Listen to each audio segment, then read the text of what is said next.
Yo, what's up mga pre? Magandang gabi sa inyo mga idol. Ito na yung for tutorial video para sa Underglow guys, no? Ginawan ko na lang ng tutorial para hindi na kayo mahirapan guys. Gagawin natin ngayon siya dito sa Toyota Camry guys. Dito na siya gagawin guys, no? Ngayon, susubukan natin yun guys. Let's go! So ngayon dito guys, no? Sundan nyo lang yung ano ko. Kahit sa ang sasakyan pwede siya guys, no. Sundan nyo lang yung kulay na ilalagay ko. Yung main natin is nasa black. Dapat nasa black. Yung specular naman natin dapat nasa taas sa may white guys. Naka-full. Yung reflection natin nasa gray. Nasa middle. Yan. Pero yung ano natin guys, yung yan tulad ganyan hindi nyo makita. Yung specular lagay nyo muna sa black.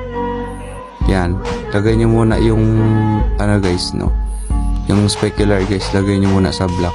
Yan, para makita nyo pag naglalagay kayo ng decals guys. Sundan nyo lang guys, ganyan lang yung gawin nyo. Lagyan muna natin ng decals ha.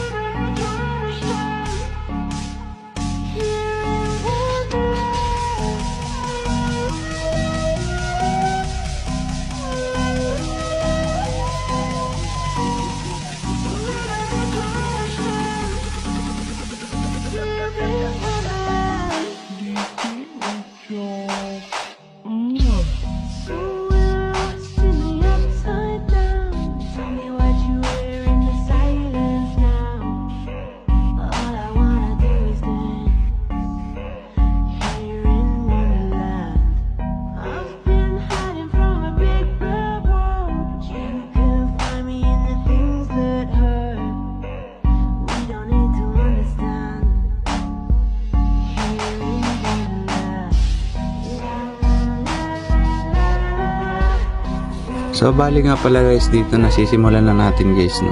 Sisimulan na natin gamitin yung Mekos. Yung specular, ibalik lang natin yung specular sa sa taas. Syempre, select memory range tayo guys. Laging dapat naka-anonymous guys ha. Anonymous lang dapat siya guys, naka-anonymous. Save. Tapos search. Tingnan muna natin. Search. Pinatin na yung search. Tapos 1 new search, float yung gagamitin guys sa float. New search. Yan.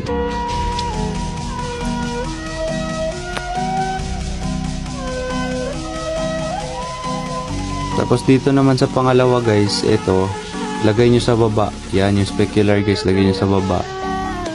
Tapos